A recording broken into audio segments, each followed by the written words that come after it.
I'm glad I'm not too late. So how's that working out for you, Mickey?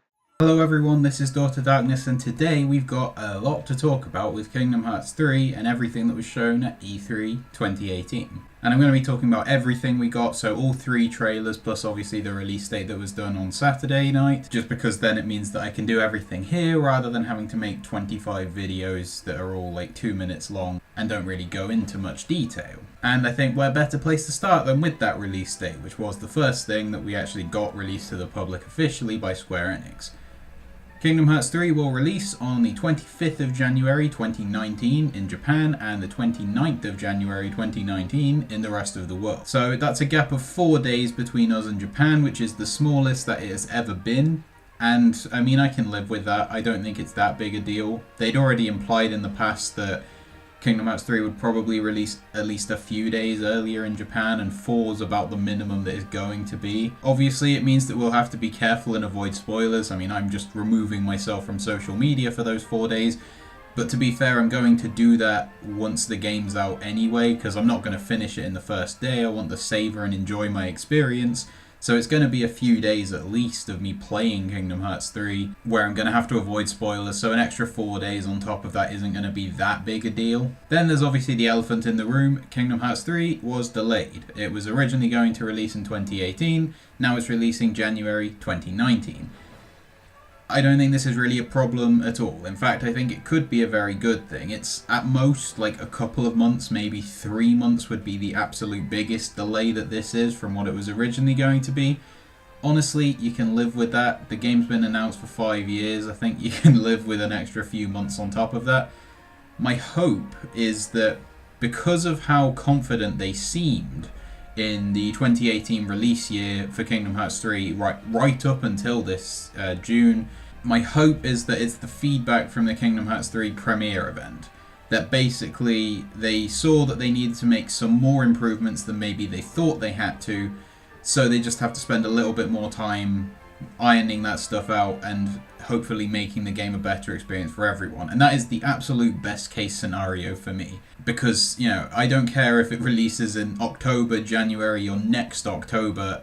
I want the game to be as good as it can be. And an extra few months on top of that is really not a big deal if it makes the game that much better. Plus, it would mean that they're genuinely taking feedback into account and they want to make the game good. Which, I mean, obviously they want to make the game good, but they want to actually act on the feedback, and it was worth doing the whole premiere event. So then into the trailers, and yeah, as I said, there were 3 trailers released, and I'm going to talk about sort of thematically through each trailer.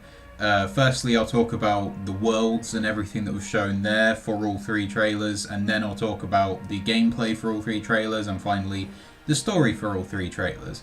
So, without any further ado, let's get into it. So, for the first time, Frozen was shown in the first trailer that came out at the Xbox conference of all things. And obviously Frozen was just about the most obvious Disney world that could possibly have been Kingdom Hearts 3.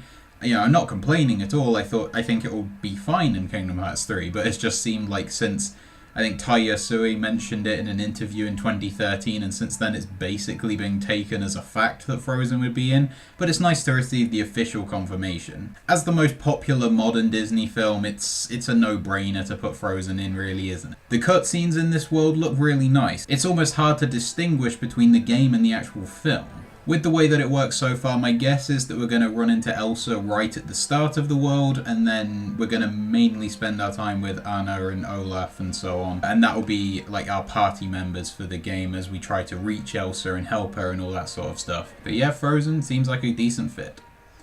We also saw a little bit of worlds that had already been announced, and the biggest thing here was actual NPCs in Olympus and Tangled. No more, the crowd loves me and you hear cheering from no one. We've actually got actual people in this world that we can protect from Heartless, so that's going to be nice. So then into the trailer that was shown at the Square Enix showcase, and this was, you know, honestly the least impressive of all of them. It's mainly stuff from the Frozen trailer with a few extra things thrown in. But it is really impressive here that when you sort of compare side-by-side stills of some of these worlds in Kingdom Hearts 3 next to their original films, that, okay, maybe Kingdom Hearts 3 is not quite as good as them, but they're CG animation, so it's going to look better. But it's more that they're on the same level. Even if the CG animation is a little bit better, Kingdom Hearts 3 definitely lives up to it, and that's the important thing. We also saw a little bit of Twilight Town in this trailer, and a bit of Demon Tide, which, I mean, it's nice from one respect in that Demon Tide was shown in the first Kingdom Hearts 3 trailer back in E3 2013, but on the other hand, 0.2 Demon Tide doesn't really make me desperate for more Demon Tide, so hopefully if there is a boss, it's a little bit better than that game. I mean, I don't think that one was quite as bad as some people said. It still had issues, and hopefully they get sorted out, and the one in 3 is a lot better. But then the big world announcement for me came in the second trailer during the Sony conference. This was the one that really got me excited. Pirates of the Caribbean is returning to Kingdom Hearts 3. And this has pretty much been the #1 Disney World that I've wanted to see return in Kingdom Hearts 3, or a later game. Ever since it was first announced, this was the one I was like, oh, could they please go back here? Because I really do like Port Royal in Kingdom Hearts 2. It's a bit rough around the edges, but I think it's got some really interesting stuff going on, and I do really like the first 3 Pirates of the Caribbean films. And this one looks like it might be taking place in the time of 3 as well as 2, so that's nice. And those 2 films really do fit with the Kingdom Hearts narrative quite well, with, you know, a heart locked in a chest that you need a key to open and all that sort of stuff. And I am 100% sure that there will be a point during this world where there is some kind of confusion between the Master's black box from back cover and the chest. I would be really surprised if there wasn't something along those lines in the game. But the most obvious thing from this world is Sora, Donald and Goofy fit in way better than they did in Kingdom Hearts 2. In Kingdom Hearts 2, they still look the same as they always did, all bright and colourful and cartoony, and then the rest of the world was gritty and dark and all that sort of stuff. Whereas here, they've been changed a bit to fit in, a bit more like how they did in Halloween Town, where they made the characters sort of fit into the art style of the world, and that's something that's nice to see. Donald and Goofy surprisingly don't look terrible in this shader as well, which is nice. Also, Sora's pirate costume in this world is nice, although it does seem a little odd to me that he can wear a coat in the tropical Caribbean, where I imagine it's quite hot, but in the frozen Arendelle, he's continuing to wear short sleeves despite complaining about the cold. So Sora, I think you need a coat. Also in Port Royal, Jack's voice actor is really... I'm almost thinking that they might have got Johnny Depp in to do it. To be fair, he has worked with Disney a bit since Kingdom Hearts 2 with the Alice in Wonderland films. Maybe they got him to record a bit for Kingdom Hearts 3 as well, and at the same time, who knows. Or at the very least, they've got someone who can do an impression better than him. I didn't think James Arnold Taylor did a bad job in Kingdom Hearts 2, but this one is definitely way better. Now hopefully whoever they get to do the voices of Will and Elizabeth are not quite as terrible in this one as they were in Kingdom Hearts 2. So that's the worlds, and now into gameplay. Now the gameplay across the 3 trailers is generally there to kind of look impressive, which makes sense. This is E3, this is the most viewed like gaming event of the world, and this is the one where the most people are going to be seeing the trailers and that sort of stuff, so you want your game to look attractive. Most people don't care about the nitty-gritty combat stuff, plus obviously it's probably way too soon after the premiere event to see any improvements from that anyway, so there's not that much they could have shown for E3 in terms of that. However, we do get some new stuff here. There's a couple of new transformations. The first one in this Frozen trailer is Blizzard Blades. Well, I mean, it's a Frozen Keyblade, so it makes sense that it's going to be icy. And this one seems to be kind of speed-based. It's nice to see Sora ice skating around on the ice. I'm kind of curious what the movement's going to be like on the snow.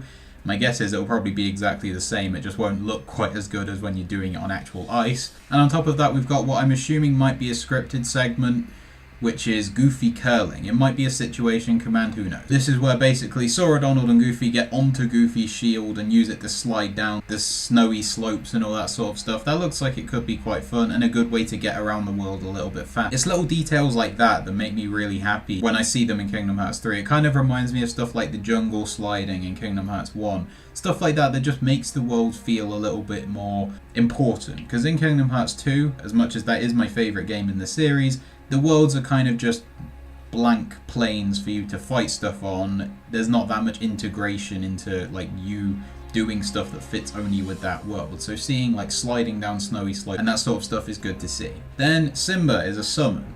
which I'm assuming means Pride Lands is not going to return in Kingdom Hearts 3. I can't say I had any particular desire to see Pride Lands return in Kingdom Hearts 3 because I don't want to see any more Lion Sora if I'm honest. But yeah, it's nice that Simba gets incorporated in this way. It's hard to tell how effective it is in combat at this point. All we see is the finisher. We also get to see the Splash Run Attraction Flow, which is Attraction Flow. But there is an interesting section in this trailer, and it was in the Square Enix trailer as well, where Sora slides under something in the Monsters Inc. world, and it like goes into a shooting segment for like a second, and there aren't any enemies around here, so I'm thinking that this might be a puzzle of some sorts. Thinking maybe a bit like trying to get through the lift stop and all that stuff in Hollow Bastion in Kingdom Hearts 1. If this is just a puzzle you have to solve where you've got to like slide under and shoot specific things and try and get your way through a room, something like that I really like, because I mean, you know, it is an action RPG, but it is nice to have things away from combat that are still challenging for you to do. And then the final big gameplay thing in this trailer is the Gummy Ship. There have been all sorts of promises about this being open world and exciting and all that, and like Star Wars and whatever. Well, this it looks pretty much just like an evolved Kingdom Hearts 2 version, which honestly I'm okay with, because I thought the controls and the combat in Kingdom Hearts 2's Gummy Ship were quite fun. But if you marry that to like an open world feel where you can actually travel between the worlds using it, then it could be quite interesting. Now in the Square Enix trailer, it's pretty much the same stuff that we saw in the Frozen one, with a couple of new additions. There's the Carousel Attraction Flow, which is Attraction Flow, and then there's Remy from Ratatouille, who's making an appearance. Sora's cooking with him, like in his hair, presumably like pulling his hair to control him and all that stuff. And it was confirmed that this is not a summon, it's incorporated in a different way. There's going to be some sort of cooking mini game in Kingdom Hearts 3 it seems, but this is quite an interesting thing and one that I hope they do a bit more. Stitch in Kingdom Hearts 2 was a character from a Disney film that didn't have a world there, but he still played a small role in the story in Hollow Bastion. So it would be nice if characters like Remy or other characters that don't get their own world might be able to make an appearance and have a little bit of an impact in that way, other than just being summons. And then into the Pirates of the Caribbean one, here we've got actual ship combat, which is interesting. It looks really cool, but it does also look fairly straightforward. You've got an option to like shoot the cannons, and then there's a surge, which I'm assuming is just to move the ship quickly, either in an attacking sense or just to avoid something. And then there's Water Wall, which I would assume brings up a wall of water and defends your ship. But I mean, for something like this that will probably only take up a couple of minutes in the story of the game and all that stuff, I mean, I think it's okay for it to be fairly straightforward. And then you can fire an anchor at the other ship. Sora can use flow motion to go from one ship to the other, and that's something that I quite like the look of. I think it would be interesting if we maybe get a fight with lots of different ships there and you're having to kind of hop between them and fight different Heartless on each ship and that sort of thing. And while Sora's doing that, he's using his new Keyblade, which is from the Pirates of the Caribbean world. And this has another transformation that changes into a lance sort of thing. And that's something that I really like, because I quite like lance combat in action games as like an alternative to using a sword. So this might end up being one of the Keyblades I use a lot. Obviously it depends on the practical uses of it and all that sort of stuff. But also we get a bit of diving underwater. This had been mentioned in the premiere event's press release, and this is what it is. I'm glad that it's not a completely underwater world, because I mean we don't want Kingdom Hearts 1 Atlantica again. It's something where you can go underwater and then jump out. There doesn't seem to be any like breath meter or anything, which I'm glad about, to be honest, because trying to get back before you run out of breath is always an irritating and oddly stressful part of water-based things in games. However, you can't use focus while underwater, although it seems like links are still there, so it will limit your ability to do stuff. Although, as is shown in this trailer, you can just jump out of the water and then use a shot lock. And there's also a Heartless boss in this part of the trailer that looks like Storm Rider a bit. And you can even like hang on to the like spiky thing that comes out of him here as well. But that gives you a different command menu as well. You can attack, or you can use an aqua-like barrier, which I'm assuming is there because, well, Sora can't really guard properly when he's like clinging onto this thing for dear life, can he? We can't really draw many conclusions from this gameplay stuff overall, but all these small details, like Sora riding on Heartless to get to another flying Heartless and that sort of thing, all those small details are things that, whatever shortcomings the actual combat might end up having, they're going to make the game a delight to play through. Now, there was also a little bit of story stuff shown in these trailers, And in the Frozen one, we get a bit of an extended scene with Ansem and Xemnas in front of the Twilight Town mansion, the one that we saw originally last E3, which is where Sora's talking about wanting Roxas to come back. And as far as we can tell, this is Sora's main reason for going to Twilight Town. And the Xehanort seem all too happy to encourage him along on this quest, so my assumption is they're going to try and hijack it somehow, either by making Sora open up to Darkness to actually bring Roxas back so then they can get him as a Seeker of Darkness, or that they're trying to get Roxas himself, which they kind of hinted at in Dream Drop Distance. I'd probably go with the latter, and honestly I prefer that because, I mean, you know me, I don't actually want Roxas to come back, but if he does, I'd rather he played a role in the story in an interesting way. Also, Larxene is back, and she's trying to manipulate Elsa, but most of the stuff shown with her is in the next trailer, so we'll get onto that. The trailer ends with the shock of E3, where we see a corrupted Aqua who has either succumbed to darkness or been possessed by Xehanort, telling Mickey that he's too late, and this was a surprise I really didn't see coming. And honestly, I'm kind of disappointed that this has been in a trailer. I would much rather have had this for the first time as a shock when I was playing the game, but I guess you can't win them all. I'm sure the game will still have surprises along the way that won't be in the press releases, and it will still be interesting to see how all this plays out. In the other trailer, we get a bit of the computer room in Twilight Town, and Sora's trying to get to the data world so he can bring Roxas back using like Ansem the Wise's data or something like that. And he's FaceTiming Ienzo, which is a little bit weird. But hopefully it means that he actually had to have met Ienzo earlier in the game and we actually get to go to Radiant Garden, because I'd kind of missed that if that wasn't in the game. But then in the Pirates of the Caribbean trailer, we have another Seeker of Darkness returning, Luxord. Xigbar was also in the last trailer as well, but he didn't really do much. Luxord is looking for the box, which I'm assuming is the Master of Masters' black box. Meanwhile, Larxene is implying that there are new pure lights, that they don't actually know who they all are, which is interesting. I'm not quite sure how it will work in the game, because the general idea was there are 7 Princesses of Heart. These are the only pure lights in the world, so I'm not sure what new pure lights is about. Maybe Yensid will like arrange a protection for the Princesses of Heart, so they'll be too well guarded, so Xehanort will try and make new pure lights. I don't know exactly how it is. I would assume Elsa or Anna maybe, because, you know, that might be the twist there.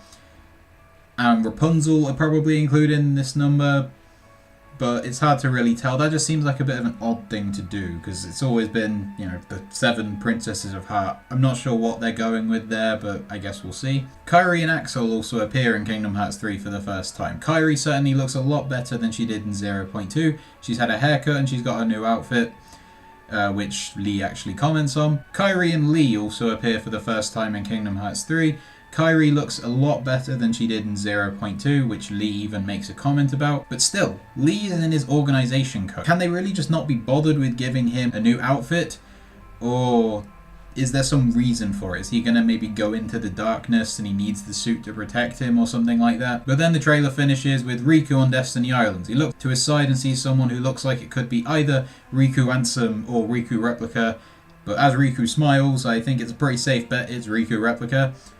I thought right from the start that the other me that Riku talked about in the Realm of Darkness in the trailer shown at D23, I've always thought that was probably Riku Replica, because like that's the only other Riku that there is. But it's interesting to see how he's going to return. So yeah, that's pretty much everything I want to say here. We've got 2 really great trailers and then one in the middle that kind of seemed a bit pointless. You almost think that should have been like the first trailer and then the other one would have built on it.